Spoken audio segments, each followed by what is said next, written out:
한 설문조사에서 우리나라 사람들이 잊을 수 없는 스포츠의 명장면이 무엇이냐고 질문을 했습니다. 여러분 어떤 장면이 기억나십니까?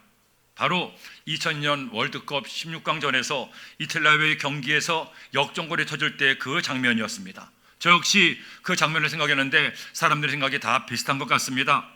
지금도 그때 기억만 떠올리면 가슴이 다시금 뛰는 것 같습니다.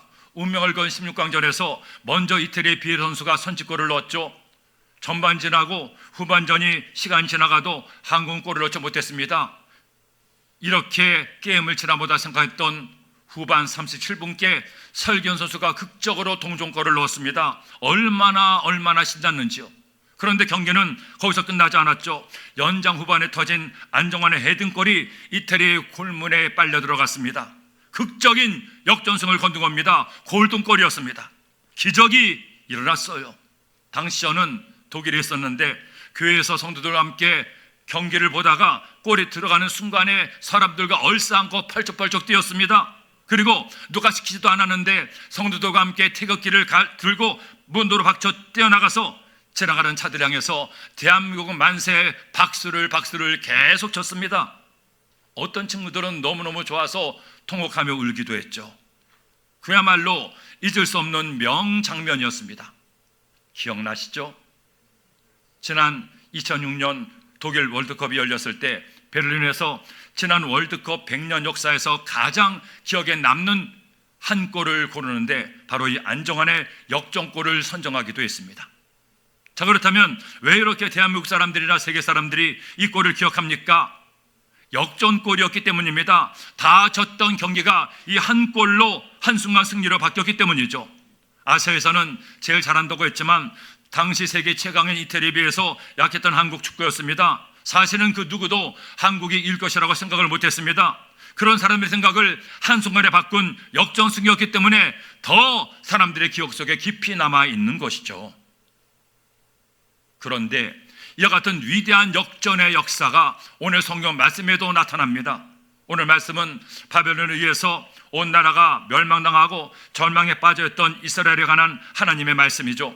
당시 이스라엘은 완전한 패배를 당했습니다. 세계 최강의 나라 바벨론에게 대들었다가 그야말로 뼈도 못 치를 정도로 박살나고 말았습니다. 어디에도 소망이 없었고 이스라엘은 그렇게 영원히 패배자의 나라가 될 수밖에 없었습니다. 그런데 여러분, 놀랍게도 이스라엘 민족에게는 역전의 명수 하나님이 계셨습니다. 하나님은 무너진 이스라엘, 말라 비틀어진 뼈와 같은 그 나라를 다시 큰 군대로 세우시는 역전을 이루게 하셨던 거예요. 그 역전승의 장면이 오늘 본문의 말씀입니다. 여러분, 하나님은 역전의 명수가 되십니다. 불가능을 가능케 하십니다. 눈먼 자를 다시 보게 하십니다. 절망이 변하여 소망이 되게 하십니다. 이 하나님의 말로 나 인생을 역전시킬 수가 있다는 겁니다. 그러면 저는 여러분이 역전의 명수 하나님을 만나기를 소원합니다. 여러분 인생도 역전되기를 소원합니다. 지금 여러분이 어떤 상황에 처했다고 하더라도 주님을 만나 여러분의 인생을 역전시키게 되기를 예수님의 이름으로 축원합니다. 그렇다면 우리는 어떻게 나의 인생을 역전시킬 수가 있겠습니까? 어떻게 하면 말라 비틀어진 뼈와 같은 나의 삶을 새롭게 할 수가 있겠습니까? 첫째로 하나님을 믿으면 인생이 역전됩니다. 여러분, 이스라엘은 하나님 택하신 민족이었죠. 모든 민족들이 하나님을 잊어버리고 우상을 숭배하고 죄악 가운데 살았습니다. 그런 세상에서 하나님은 아브라함을 택하시고 아브라함의 자손으로 이스라엘 민족을 세우신 거예요. 그리고 마침내 그들에게 약속의 땅 가나안까지 선물로 주었습니다. 이제 그들은 그 가나안에서 하나님 말씀 따라 잘 살기만 하면 됩니다. 헌데 안타깝게도 이스라엘은 하나님을 믿지 않고 우상을 숭배하게 됩니다. 온갖 더러운 죄악에 빠져 살았습니다. 하나님은 그런 이스라엘 민족을 향해서 회개하라고 돌이키라고 하나님의 뜻대로 살라고 경고하셨지만 끝내 그 경고를 듣지 않았습니다. 그들에게 하나님께 대한 믿음이 사라지고 만 것이죠. 결국 하나님을 믿지 않는 이스라엘을 하나님께서는 바벨론을 통해 심판하셨습니다. 그 심판의 멸망의 현장이 얼마나 비참한지 오늘 성경이 이처럼 말씀하죠. 에스겔서 37장 1절에 보니 야훼께서 권능으로 내게 임재하시고 그의 영으로 나를 데리고 가서 골짜기 가운데 두셨는데 거기 뼈가 가득하더라. 나를 그 뼈 사방으로 지나가게 하시기로 본즉 그 골짜기 지면에 뼈가 심이 많고 아주 말랐더라. 이스라엘 민족이 마른 뼈들과 같다는 겁니다. 사람의 형상은커녕 이리저리 뼈들이 뒤섞여서 아무런 소망도 찾아볼 수 없죠. 도대체 하나님이 택한 민족, 하나님이 복직으로 작정하신 이스라엘이 왜 이렇게 말라 비틀어진 뼈와 같이 되었습니까? 간단합니다. 하나님을 믿지 않았기 때문입니다. 하나님보다 우상을 더 믿었습니다. 하나님보다 사람의 힘과 지혜를 더 믿었어요. 하나님보다 다른 나라를 더 믿었습니다. 하나님보다 환경을 더 믿었습니다. 결국 이스라엘의 멸망의 첫 번째 원인은 그들의 믿음 없음이었습니다. 사랑하는 여러분, 오늘 사는 우리의 문제 역시 이것입니다. 믿음이 문제예요. 만약 우리가 예수님 믿으며 살면서 정말로 이 세상을 창조하시고 나를 사랑하시고 나와 함께 계신 하나님을 믿는다면, 진짜로 하나님을 믿는다면 왜 염려합니까? 왜 걱정합니까? 왜 두려워합니까? 왜 낙심합니까? 왜 절망합니까? 하나님이 내 편 되시는데, 내가 하나님을 믿는데 하나님을 믿지 못하게 염려하고 걱정하고 의심하는 겁니다. 더구나 입으로는 하나님을 믿는다고 하면서도 제대로 믿지 못합니다. 믿기는 믿지만 골라서 믿어요. 내가 믿을 만한 부분에서만 믿고 내가 믿지 못할 부분은 못 믿습니다. 주님, 제가 주님을 믿습니다. 기도하는데 속으로는 그래도 이 문제만큼은 하나님도 해결하지 못할 거야. 이것이 우리의 슬픈 믿음 생활의 현실이라는 거죠. 결국 우리의 싸움은 믿음과 불신의 싸움입니다. 하나님은 성경 말씀을 통해 우리에게 계속 말씀합니다. 하나님을 믿으라고 말씀합니다. 주님을 믿으라고 말씀합니다. 그런데 사탄은 어떻게 속삭입니까? 믿을 수 없다고, 믿어봐야 뾰족한 수가 없다고 속삭입니다. 이제 우리는 새롭게 일어나야 됩니다. 우리에게는 역전의 명수 되시는 하나님이 계십니다. 지금 나의 상황이 아무리 마른 뼈 같다고 해도 절망하지 마세요. 내 몸이 병들어 고통당한다고 해도 포기하지 마세요. 사람들은 나를 죽을 것이라고 얘기해도 여러분 절망하지 마세요. 주님을 믿으면 마른 뼈 같은 여러분의 삶에 반드시 좋은 일이 일어납니다. 믿음으로 주님을 기쁘시게 할 수 있고 믿음으로 우리의 삶에 기적이 나타나게 되는 거예요. 우리가 어떤 상황에서도 하나님을 믿으면 그 믿음이 우리의 삶을 역전시키기 시작하는 겁니다. 손가락이 4개밖에 없이 태어난 이 희아라는 소녀가 있었습니다. 태어날 때부터 손가락이 10개가 아니라 4개가 되었죠. 거기다가 다리 맞아 기형인 장애인이었습니다. 엄마는 딸의 손에 연필이라도 쥐어주겠다고 피아노를 가르치기 시작했죠. 피아노를 치면 남보다 적은 손가락으로라도 잘 살 수 있지 않을까 하는 생각 때문에 피아노를 가르치게 했습니다. 근데 어린아이가 피아노를 친 지 1년 만에 그 손가락을 가지고 전국대회에서 상을 받았습니다. 그때부터 어린 마음에 하나님께서 그 소녀에게 꿈을 주었습니다. 내가 피아노를 잘 치게 하나님께서 재능을 주었으니 이것으로 하나님께 영광을 돌리고 다른 사람에게 희망을 주겠다는 꿈을 꾸게 된 겁니다. 그리고 마침내 그런 꿈을 꾸고 어린 소녀가 열심히 노력한 끝에 9년 만에 전국대회에서 1등을 했습니다.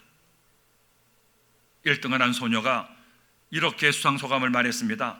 저는 열심히 피아노를 쳐서 성공해서 나와 같은 장애인들에게 꿈과 희망을 주고 싶습니다. 그리고 돈도 많이 벌어 나 때문에 고생하신 부모님께 효도하겠습니다. 그러나 가장 고마운 것은 우리 하나님입니다. 하나님은 이런 장애를 가진 나에게 재능을 주시고 힘들 때마다 힘을 주셨고 오늘처럼 큰 영광도 주셨습니다. 제가 하나님을 믿으니 하나님이 저에게 이런 복을 주셨습니다. 우리 하나님께 감사합니다. 제가 하나님을 믿으니 하나님께서 저에게 이런 복을 주셨습니다. 저도 이 자매가 텔레비전에서 연주하는 것을 보고 큰 감동을 받았습니다. 내 손가락으로 어떻게 저런 유려한 연주를 할 수 있을까? 그렇게 재능 주시고 아름다운 피아노 연주를 하게 한 하나님께 영광을 돌리기도 했어요. 지금도 가는 곳마다 절망을 이기고 인생을 역전시킨 그녀의 연주와 삶을 통해 많은 사람들에게 감동을 주고 있습니다. 여러분 잊지 마세요. 하나님을 믿을 때 우리의 인생이 새로워질 수가 있습니다. 믿음이 없어 포기하면 우리는 결국 실패자가 될 수밖에 없습니다. 지금 여러분 앞에 문제가 있습니까? 실패가 놓여 있습니까? 견고한 문제의 벽에 가로막혀 있습니까? 그것들이 나에게서 믿음을 빼앗으려고 합니까? 사탄은 이렇게 귀에 대고 속삭이죠. 그 문제를 봐라. 이 견고한 벽을 봐. 이것은 절대로 무너지지 않을 거야. 하나님도 이 문제의 벽을 무너뜨릴 수가 없어. 하지만 하나님은 말씀합니다. 이사야서 41장의 10절로 말씀하죠. 두려워하지 말라. 내가 너와 함께함이라. 놀라지 말라. 나는 내 하나님이 됨이라. 내가 너를 굳세하게 하리라. 참으로 너를 도와주리라. 참으로 나의 의로운 오른손으로 너를 붙들리라. 두려워하지 말라. 내가 너와 함께함이라. 이 하나님을 믿으세요. 믿으면 기적은 일어납니다. 믿으면 하나님께서 내 손을 잡아주십니다. 세상 사람들이 다 하나님을 떠나도 내가 하나님을 믿을 때 하나님이 여러분의 삶을 새롭게 응답의 하늘로 이끌어 주십니다. 주님을 믿고 나아가 그 믿음을 통해 인생 역전을 이루게 되기를 예수님의 이름으로 축원합니다. 둘째로, 소원을 가지고 노력하면 인생이 역전됩니다. 하나님이 이처럼 선자 에스겔을 환상 가운데 한 산으로 데려가셨죠. 그리고 그 산 꼭대기에 가득한 마른 뼈들을 보게 했습니다. 그리고 에스겔에게 이처럼 질문하셨어요. 에스겔서 37장 3절에 보니 그가 내게 이르시되 인자야 이 뼈들이 능히 살겠느냐 하시기로. 이 말라 비틀어진 뼈가 살겠느냐고 하나님께서 그에게 물어보셨습니다. 에스겔이 봐도 기가 막힌 장면이죠. 그 뼈들이 다시 살아나기에는 너무나 말랐습니다. 생기도 없습니다. 말라 비틀어졌습니다. 헌데 선지자잖아요. 차마 안 될 것이라고 말은 못합니다. 이렇게 말씀하죠. 3절 하반절에 보니 내가 대답하되 주 야훼여 주께서 아시나이다. 주님이 아시지 않습니까? 바로 그때 하나님께서 그에게 놀라운 말씀을 하십니다. 위대한 역전의 선포를 하시죠. 5절 말씀에 주 야훼께서 이 뼈들에게 이같이 말씀하시기를 내가 산기를 너희에게 들어가게 하리니 너희가 살아나리라. 너희 위에 힘줄을 두고 살을 입히고 가죽으로 덮고 너희 속에 생기를 넣으리니 너희가 살아나리라. 또 내가 야훼인 줄 너희가 알리라 하셨다 하라. 따라합시다. 너희가 살아나리라. 너희가 살아나리라. 하나님께서 마른 뼈들을 다시 살리겠다는 겁니다. 완전히 부서져서 흩어진 뼈들을 이들이 맞추고 그 위에 힘줄을 두고 살을 입히고 가죽을 덮은 후 살아있는 군대가 되게 하겠다는 거예요. 왜 하나님께서 이 말씀을 에스겔에게 하셨습니까? 하나님의 능력으로 그렇게 일하시면 되는데 잘 알지도 믿지도 못하는 에스겔에게 환상 보여주시고 이렇게 말씀하신 이유가 뭡니까? 하나님께서 생각하신 그 생각을 에스겔이 꿈꾸게 하기를 원했던 겁니다. 에스겔을 통해서 모든 이스라엘 백성들이 마른 뼈 같은 그들의 삶이 회복되기를 소원하고 꿈꾸기를 원해서 에스겔에게 말씀하신 거예요. 여러분 잊지 마세요. 하나님은 모든 것을 할 수 있습니다. 내 인생도 역전시킬 수 있습니다. 근데 그러기 위해서 우리가 먼저 할 일이 있습니다. 하나님께 나의 소원을 말씀드리는 겁니다. 하나님께 나의 꿈을 올려드리는 겁니다. 하나님은 우리 인생을 사랑하시고 우리를 귀하게 여기시에 우리에게 모든 좋은 것을 주고 싶어도 마음대로 주지 않습니다. 우리의 소원을 보시고 우리의 소원을 따라 응답하시고 우리의 인생을 역전시켜 주는 거예요. 빌립보서 2장 13절 말씀에도 너희 안에서 행하시는 이는 하나님이시니 자기의 기쁘신 뜻을 위하여 너희에게 소원을 두고 행하게 하시나니. 내가 꿈과 소원을 품을 때 그 소원을 이루기 위해서 최선을 다해 노력할 때 하나님은 우리의 간절한 소원을 통하여 응답하시고 인생을 역전시켜 주는 겁니다. 그러니 여러분, 내 인생이 역전되기를 원합니까? 그러면 인생 역전을 꿈꾸세요. 인생 역전의 소원을 품으세요. 더 나아가 그 꿈이 현실될 수 있도록 내가 할 바 나의 최선을 다하세요. 절대 그 꿈을 포기하지 마세요. 그 꿈을 이루기 위해서 노력하고 또 최선을 다할 때 하나님은 우리의 소원과 최선 다함을 보시고 마침내 그의 소원을 현실로 바꾸어 주는 겁니다. 우리가 포기하지 않고 꿈을 꾸고 꿈을 위해 열심히 최선 다할 때 하나님도 우리 편 되사 우리로 승리하게 하는 거죠. 지난 주일 덴마크에서 배드민턴 경기가 있었습니다. 세계 랭킹 1위인 우리나라의 안세영 선수와 랭킹 2위인 중국의 왕지 선수와의 결승전이었죠. 첫 게임에서 안세영 선수가 21대 5로 넉넉하게 이겼습니다. 그 경기를 보는 관중들은 첫 세트가 21대 5니 두 번째 게임은 당연히 쉽게 이길 줄로 생각했죠. 그런데 두 번째 세트에서는 왕지 선수가 분발했습니다.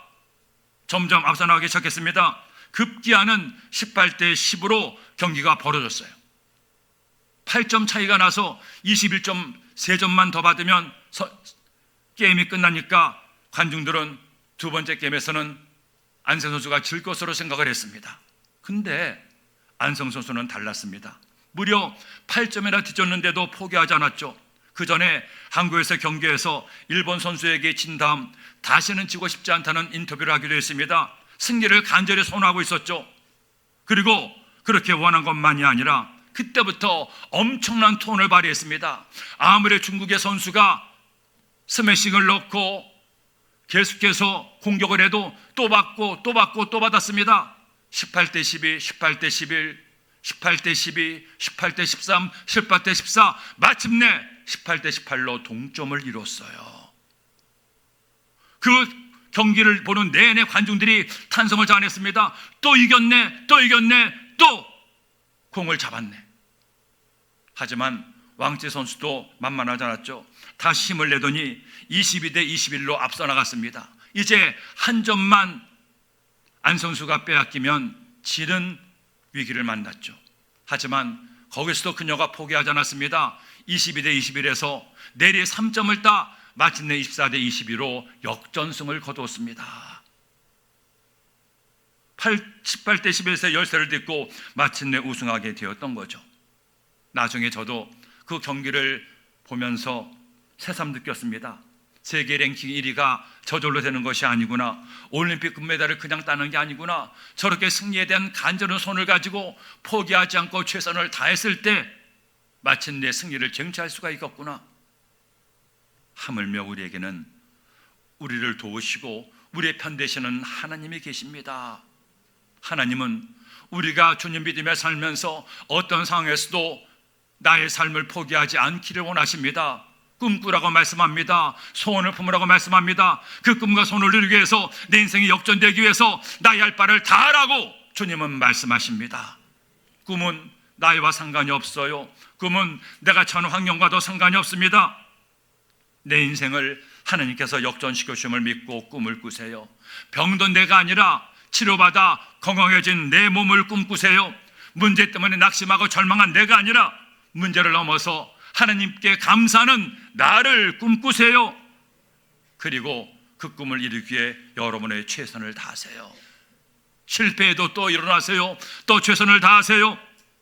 그렇게 꿈을 꾸고 꿈을 위해 달려가는 사람에게 하나님의 은혜가 임하게 됩니다. 아브라함도 야곱도 요셉도 모세도 베드로도 바울도 이렇게 하나님 안에서 꿈을 꾸었고 그 꿈을 이루기 위해서 최선을 다했을 때 마침내 위대한 믿음의 사람이 되고 인생 역전을 이뤄낼 수가 있었습니다. 우리 나의 인생을 역전시킵시다. 절대 내 인생을 포기하지 말고 살아있는 한 꿈을 꾸고 꿈을 위해 달려가 마침내 승리하는 우리 모두가 되기를 예수님의 이름으로 축원합니다. 마지막 셋째로 인내로 기도하면 인생이 역전됩니다. 여러분, 마지막 하나, 내 인생을 역전시킬 수 있는 방법이 여기 있습니다. 하나님께 기도하는 겁니다.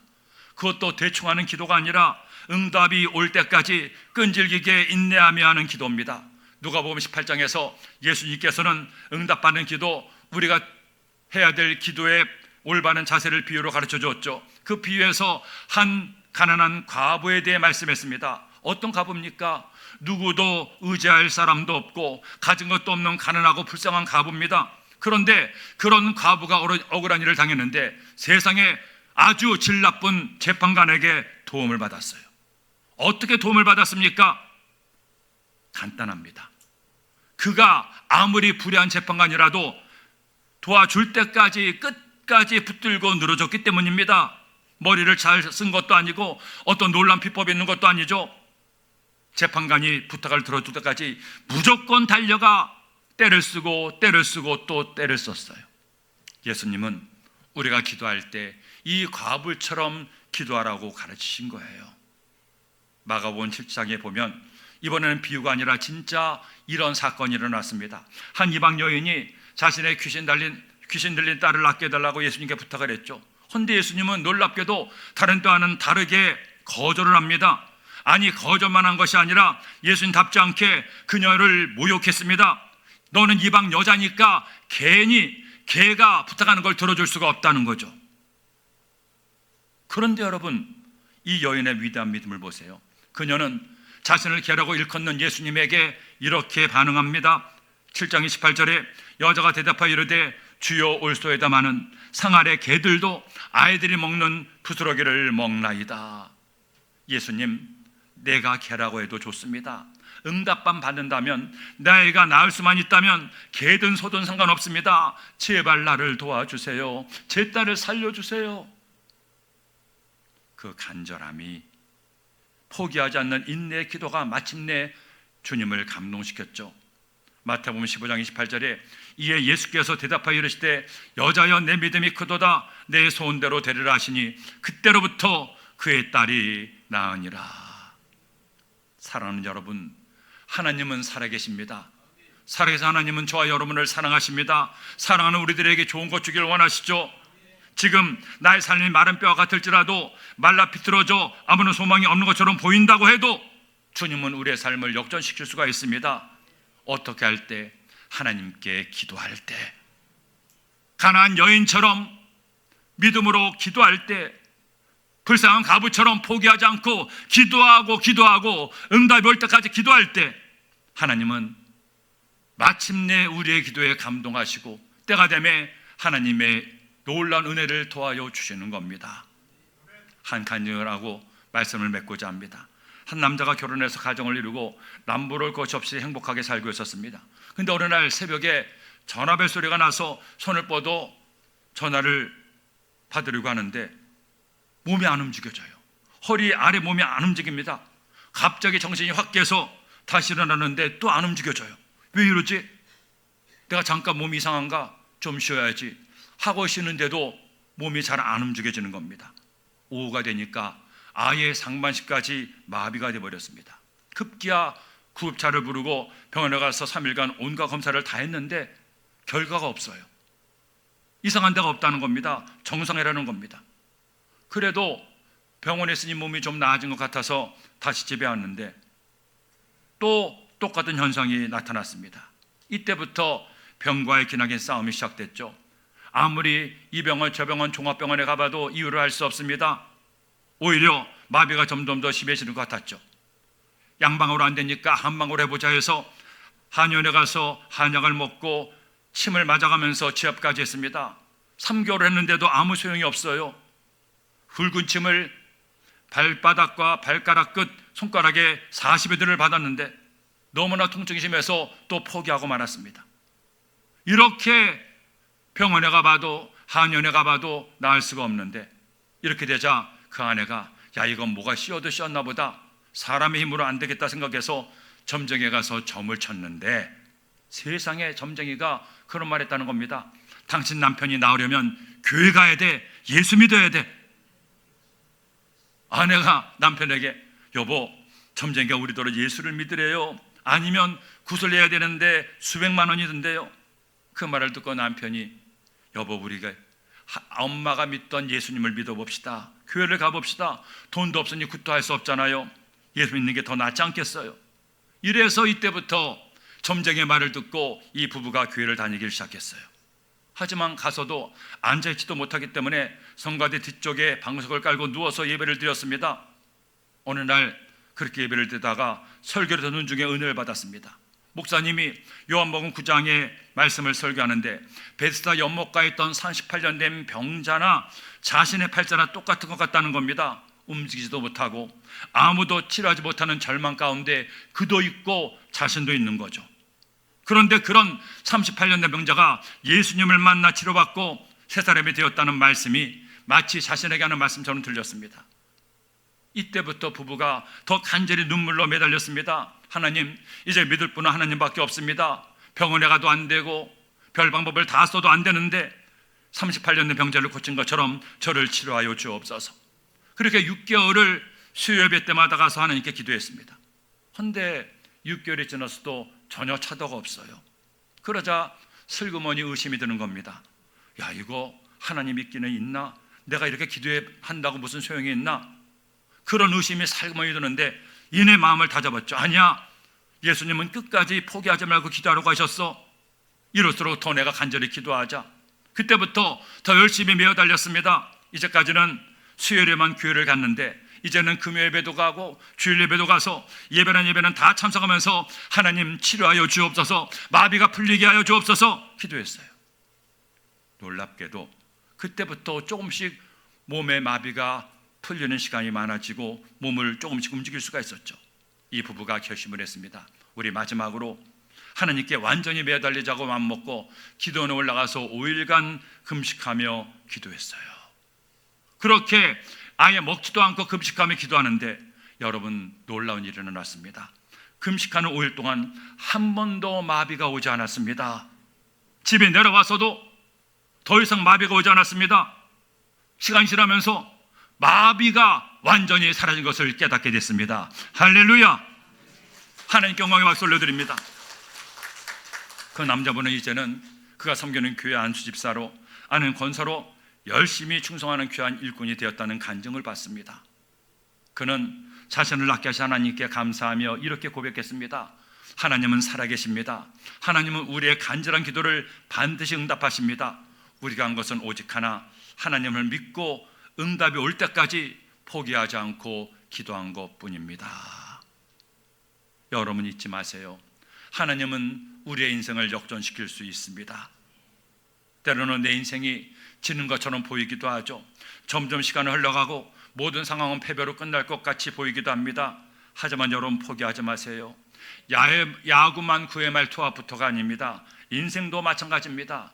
아무리 현실이 힘들고 고통스러워도 포기하지 않고 하나님께 기도하면 하나님은 우리의 인생을 역전시킵니다. 오늘 이 말씀 꼭 기억하세요. 말라비틀어진 뼈들이 하나님의 생계를 입어 큰 군대가 되었습니다. 우리의 삶에도 이런 인생 역전을 이룰 수 있습니다. 하나님을 믿으면, 꿈과 소원을 품고 나의 최선을 다하면, 그리고 하나님을 믿고 기도할 때 여러분의 인생은 역전됩니다. 이런 은혜가 우리 모두에게 있게 되기를 예수님의 이름으로 축원합니다.